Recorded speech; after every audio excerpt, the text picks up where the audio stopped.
ಇವತ್ತಿನ ವಿಡಿಯೋದಲ್ಲಿ ನಾನು ನಿಮಗೆ ತುಂಬಾ ರುಚಿಯಾಗಿ ಬೆಂಡೆಕಾಯಿನಲ್ಲಿ ಪಲ್ಯ ಹೇಗೆ ಮಾಡ್ಕೊಳ್ಳೋದು ಅಂತ ಶೇರ್ ಮಾಡ್ತಿದ್ದೀನಿ.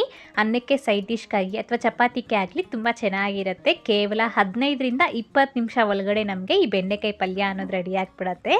ಸೊ ಲೇಟ್ ಮಾಡ್ತೀರಾ, ತುಂಬ ಟೇಸ್ಟಿಯಾಗಿ ಬೆಂಡೆಕಾಯಿ ಪಲ್ಯನ ಹೇಗೆ ಮಾಡ್ಕೊಳ್ಳೋದು, ವಿಧಾನ ಏನು ಅಂತ ನೋಡ್ಕೊಳ್ಳೋಣ. ಫಸ್ಟಾಗಿ ಈ ಪಲ್ಯ ಮಾಡ್ಕೊಳ್ಳೋದಕ್ಕೋಸ್ಕರ ನಾನಿಲ್ಲಿ ಒಂದು ಅರ್ಧ kg ಆಗುವಷ್ಟು ಬೆಂಡೆಕಾಯಿನ ಚೆನ್ನಾಗಿ ವಾಶ್ ಮಾಡಿ ಒಣಬಟ್ಟೆಯಲ್ಲಿ ಚೆನ್ನಾಗಿ ಒರೆಸಿ ಆನಂತರ ಈ ಸೈಜ್ಗೆ ನಾನು ಕಟ್ ಮಾಡಿ ಇಟ್ಕೊಂಡಿದ್ದೀನಿ.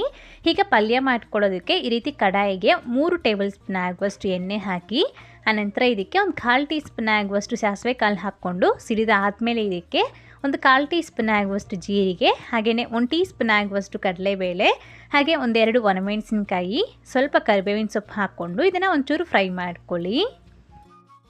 ಇದು ಈ ರೀತಿ ಸ್ವಲ್ಪ ಕೆಂಪಕ್ಕೆ ಫ್ರೈ ಆಗಿದ ನಂತರ ಇದಕ್ಕೆ ಒಂದು 5-6 ಪೀಸ್ ಆಗುವಷ್ಟು ಬೆಳ್ಳುಳ್ಳಿನ ಸ್ವಲ್ಪ ಕ್ರಷ್ ಮಾಡಿ ಹಾಕಿ, ಅದೇ ಥರನೇ ಒಂದು ಮೀಡಿಯಮ್ ಸೈಜಿಂದು ಈರುಳ್ಳಿ ಕೂಡ ಸಣ್ಣಕ್ಕೆ ಕಟ್ ಮಾಡಿ ಹಾಕ್ಕೊಂಡು ಇದನ್ನು ಒಂಚೂರು ಫ್ರೈ ಮಾಡ್ಕೊಳ್ಳಿ. ಇದನ್ನೇನು ಜಾಸ್ತಿ ಫ್ರೈ ಮಾಡೋದೇನು ಬೇಡ, ಈ ರೀತಿ ನೋಡಿ ಸ್ವಲ್ಪ ಫ್ರೈ ಆದರೆ ಸಾಕು. ಹೀಗೆ ಇದಕ್ಕೆ ನಾವು ಕಟ್ ಮಾಡಿ ಇಟ್ಕೊಂಡಿರೋ ಈ ಬೆಂಡೆಕಾಯಿ ಪೀಸಸ್ ಎಲ್ಲನೂ ಹಾಕ್ಕೊಂಡ್ಬಿಟ್ಟು ದೊಡ್ಡ ಉರಿಯಲ್ಲಿ ಒಂದು 5ರಿಂದ 6 ನಿಮಿಷಗಳ ಕಾಲ ನಾವು ಚೆನ್ನಾಗಿ ರೀತಿ ಮಿಕ್ಸ್ ಮಾಡ್ಕೊಳ್ತಾ ಇರಬೇಕು. ಬೆಂಡೆಕಾಯಿ ಪೀಸಸ್ನ ಹಾಕಿದ್ದಾದಮೇಲೆ ಕಂಪಲ್ಸರಿಯಾಗಿ ಒಂದು 5ರಿಂದ 6 ನಿಮಿಷಗಳ ಕಾಲ ನಾವು ದೊಡ್ಡ ಉರಿಯಲ್ಲೇ ಫ್ರೈ ಮಾಡ್ಕೊಳ್ಬೇಕು. ಆಗ ನಮಗೆ ಅದರಲ್ಲಿರೋ ಈ ಅಂಟಿನಂಶ ಎಲ್ಲನೂ ಹೋಗಿ ನೀಟಾಗಿ ಡ್ರೈ ಆಗುತ್ತೆ. ಸೊ ನೋಡ್ಬೋದು, ಈ ರೀತಿ ನಮಗೆ ಅಂಟಂಟಾಗ್ಬಿಡತ್ತೆ. ಆನಂತರ ಒಂದು 5-6 ನಿಮಿಷಕ್ಕೆ ಈ ರೀತಿ ಫುಲ್ಲಾಗಿ ಡ್ರೈ ಆಗಿಬಿಡತ್ತೆ. ಸೊ ಈ ರೀತಿ ಪೂರ್ತಿಯಾಗಿ ಡ್ರೈ ಆಗಿದ ನಂತರ ಈಗ ಮತ್ತೆ ಲಿಡ್ನ ಕ್ಲೋಸ್ ಮಾಡಿಬಿಟ್ಟು ಒಂದು 5 ನಿಮಿಷ ಲೋ ಫ್ಲೇಮ್ನಲ್ಲಿ ಇದನ್ನು ಹಾಗೆ ಬಿಡಬೇಕು. ಸೊ ಎಲ್ಲನೂ ಸಹ ನೀಟಾಗಿ ಬೆಂದೋಗ್ಬಿಡತ್ತೆ. ಸೊ ನಮಗೆ ಜಾಸ್ತಿ ಹೊತ್ತೇನು ಬೇಯೋದೇನು ಬೇಡ, ಜಸ್ಟ್ ಒಂದು 5 ನಿಮಿಷ ಲಿಡ್ನ ಕ್ಲೋಸ್ ಮಾಡಿಬಿಟ್ಟು ಇದನ್ನು ಹಾಗೆ ಬಿಟ್ಬಿಡಬೇಕು. ಯಾವುದೇ ಕಾರಣಕ್ಕೂ ಸಾಲ್ಟ್ ಉಪ್ಪನ್ನ ಹಾಕೋಬಾರ್ದು ಈಗಲೇ.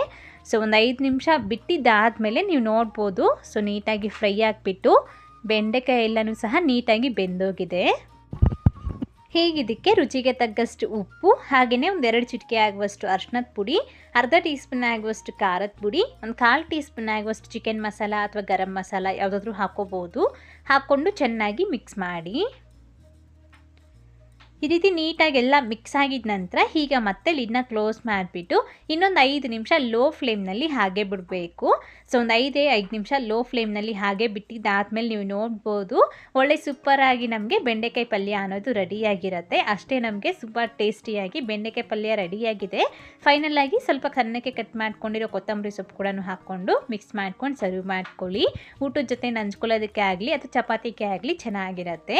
ಸೊ ಮತ್ತು ಇವತ್ತಿನ ಈ ಸಿಂಪಲ್ ಆ್ಯಂಡ್ ಕ್ವಿಕ್ ರೆಸಿಪಿ ನಿಮ್ಗೆ ಇಷ್ಟ ಆದರೆ ತಪ್ಪದೆ ಲೈಕ್ ಮಾಡಿ, ಹಾಗೆ ನಿಮ್ಮ ಫ್ರೆಂಡ್ಸ್ಗೂ ಶೇರ್ ಮಾಡಿ. ಮತ್ತಷ್ಟು ರೆಸಿಪೀಸ್ಗಾಗಿ ನೀಲು ಕುಕಿಂಗ್ ಚಾನಲ್ಗೆ ಸಬ್ಸ್ಕ್ರೈಬ್ ಆಗಿ, ಹಾಗೆ ಪಕ್ಕದಲ್ಲೇ ಬರುವಂಥ ಬೆಲ್ ಬಟನ್ ಆ್ಯಕ್ಟಿವೇಟ್ ಮಾಡಿ. Thank you. Keep watching Neelu cooking.